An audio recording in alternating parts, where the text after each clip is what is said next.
Hello everyone, welcome to another Java video. In this video, we're going to be talking about methods. With our current skill level in Java, we're going to be creating static methods, okay? Now, personally, I don't believe that you need to worry about what a static method is. That's for the differences between that we'll be learning in your future programming career, but let's just talk about why we create methods and what they are. Methods are custom containers of code that is designed to solve a problem. And one of the two main reasons that we create methods are the following. Once you find that you're repeating common solutions over and over again in your code and you are writing repetitive code, it's nice to store that in a custom method that you wrote so that you can just call upon a method rather than rewriting lines of code over and over again. And that goes into my next point of methods, creating more readable code. Because readable code is something that is really nice for someone else who is reading over your code, but rather for you to, when you go back and have your nicely written solutions organized in methods, that is one of the main benefactors of having methods. Okay.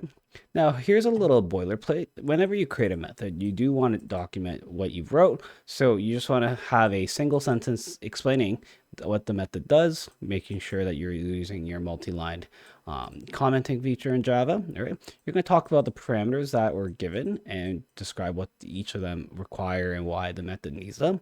And then you're going to talk about what is returned if you do have a return statement in your method.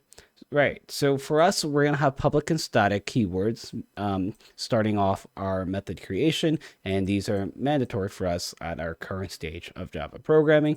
We're going to specify the return type if needed. If there is no return value in your method, sometimes you can just write void. And then you create a method name and you're going to list out your parameters. This will make more sense when we actually do see an example of a method. You write all your code inside, and if you have a return value needed, you can return a value like so. Okay.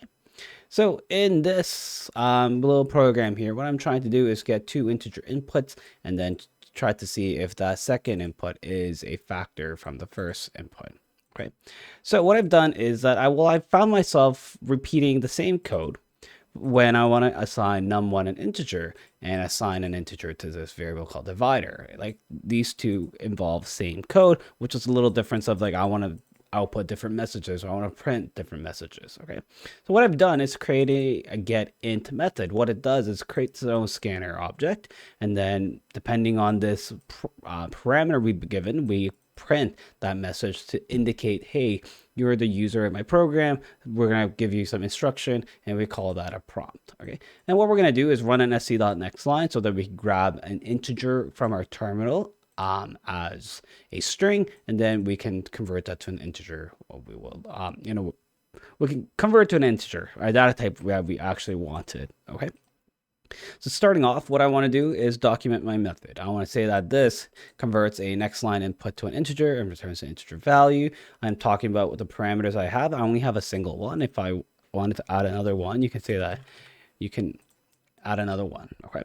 And basically what parameters do is that we're representing the values that this method may get, or we may pass on values that this method requires, and we need a way to call them, just like what a variable does for a program. Therefore, we're just giving them names, and we're making sure that we're also getting the proper data type as well by specifying what data type our arguments, our parameters are. Okay. And our return value, we're going to return an integer value that came from our user input. Okay. So here we created a scanner object. We said that if our prompt passed on value has a length greater than 0, we're going to output that in our print statement. If not, we're not going to do anything. And then what we're going to do is run sc.next line. It's going to wait for an input in the terminal. And if we hopefully we get a proper input, then we'll convert that to an integer and return that value. Okay.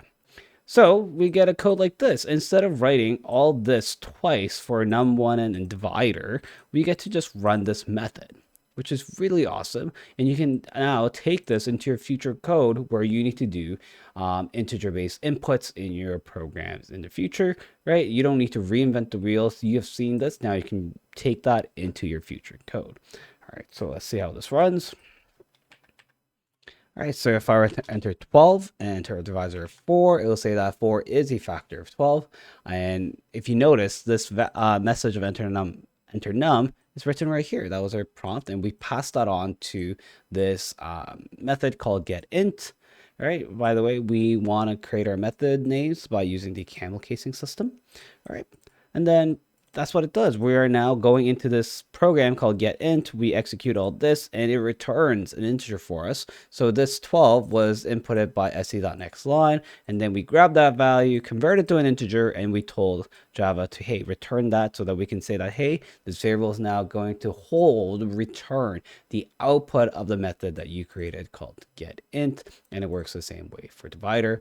Okay, so this was a nice little quick introduction to what methods are in Java, and it's going to make your coding skills much greater as you start to write set solutions for common and repeated problems that you solve in programming, and then you get to bring that over to your future problems whenever you need them. And that is the main purpose of creating methods. And as always, thank you for watching and stay classy.